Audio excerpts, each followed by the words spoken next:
Hello again. Britain's traitorous government has two new schemes for which they will need to increase the income tax which we pay, in direct violation, incidentally, of a manifesto pledge made before the last general election.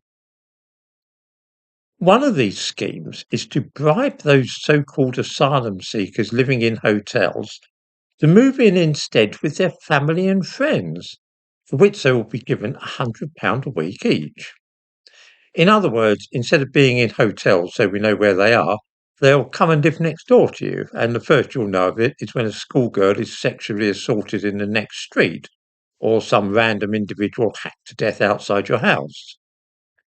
There is a certain sense of urgency now about this for the government, because of course those of us with memory spans longer than a grasshopper might recollect that Keir Starmer promised that before the election, smashing the gangs, as he put it, who were organising this form of illegal immigration was a top priority if Labour was voted in, as indeed was ending the use of hotels for asylum seekers.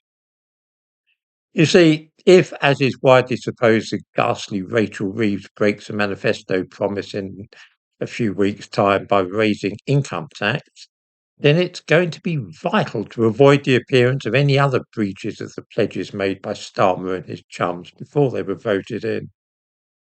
It is the appearance they are worried about, you understand, rather than the substance. Nobody in the government really cares if the nation is flooded with dangerous foreigners. It's just that it's lousy for the opinion polls if it looks as though that is happening. The second and even more outrageous use of our money will entail removing the current cap on providing benefits to more than two children per parent. According to the government figures, which I give a link in the description to this video, almost 500,000 families would benefit from such a move. 4% of those families have six or more children. That works out at 18,000 women in this country who have six or more children. Viewers might care to ask themselves when last they encountered a white British mother with 7 or 8 children. Increasingly, our own people are either not having babies at all or limiting themselves to one or at the most two. This is because if you're actually paying for your own children, it's a pretty expensive business. That is why my wife and I restricted our family to 2 children. Those living on benefits, though, feel no such inhibitions these days, and having 3, 4, 5, 6, or even a dozen children is the norm.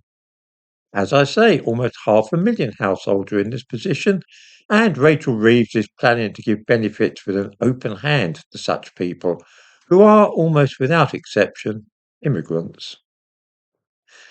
To pay for this generosity, she will probably be raising income tax. It is, though, a shrewd investment, for all those families will vote Labour, as indeed will their children when they're old enough. They know which side their bread is buttered on. In other words, and to put the case bluntly, the government is going to raise tax and then use your money that they've got in that way to bribe people who will then vote for them at the next election. This gerrymandering and and electoral corruption is being carried out on a grand scale. As usual, in the description to this video, I give links to the matters about which I have been speaking.